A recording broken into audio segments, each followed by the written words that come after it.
जलद गाड्यांचा थांबा द्या, अन्यथा रेल रोको आंदोलनाचा इशारा.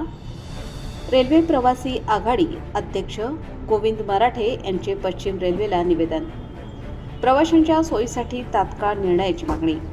शिंदखेडा रेल्वे स्थानकावरून धावणाऱ्या महत्त्वाच्या जलद गाड्यांना थांबा देण्याची मागणी जोर धरत असून यापूर्वी जलद गाड्यांना शिंदखेडा रेल्वे स्थानकावर थांबा मिळावा यासाठी राज्याचे पणन व राज्यशिष्टाचार तथा धुळे जिल्ह्याचे पालकमंत्री यांनी महाप्रबंधक रेल्वे यांना निवेदन दिले होते.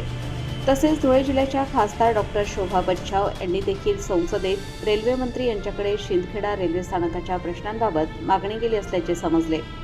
या अनुषंगाने दिनांक 4 एप्रिल रोजी रेल्वे प्रवासी आघाडीचे अध्यक्ष गोविंद मराठे यांनी निवेदन दिले असून सदर निवेदन DRM पश्चिम रेल्वे प्रशासनाला दिले. प्रवाशांची वाढती संख्या व स्थानिकांची गरज लक्षात घेता हा निर्णय तातडीने घेण्याची आवश्यकता असल्याचे निवेदनात नमूद करण्यात आले आहे. निवेदनात नमूद केल्याप्रमाणे सध्या शिंदखेडा स्थानकावरून धावणाऱ्या काही प्रमुख गाड्यांना थांबा नसल्यामुळे प्रवाशांना मोठ्या प्रमाणात गैरसोयीचा सामना करावा लागत आहे. विशेषतः नागपूर अहमदाबाद एक्सप्रेस, भुसावळ सुरत एक्सप्रेस आणि अहमदाबाद एक्सप्रेस या गाड्यांना शिंदखेडा येथे थांबा देण्याची मागणी करण्यात आली आहे. यासोबतच नंदुरबार, दोंडाईचा, शिंदखेडा, जळगाव आणि मनमाड या मार्गावर नवीन पुणे प्रवासी रेल्वे सेवा सुरू करण्याची मागणीही करण्यात आली आहे. यामुळे स्थानिक नागरिक, विद्यार्थी, व्यापारी व शेतकरी यांना मोठा दिलासा मिळणार असल्याचे मराठे यांनी स्पष्ट केले.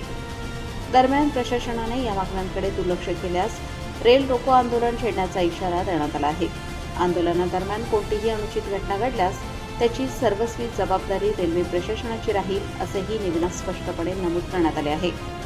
या निवेदनाची दखल घेऊन प्रशासनाने तातडीने सकारात्मक निर्णय घ्यावा अशी अपेक्षा स्थानिक नागरिकांकडून व्यक्त होत आहे.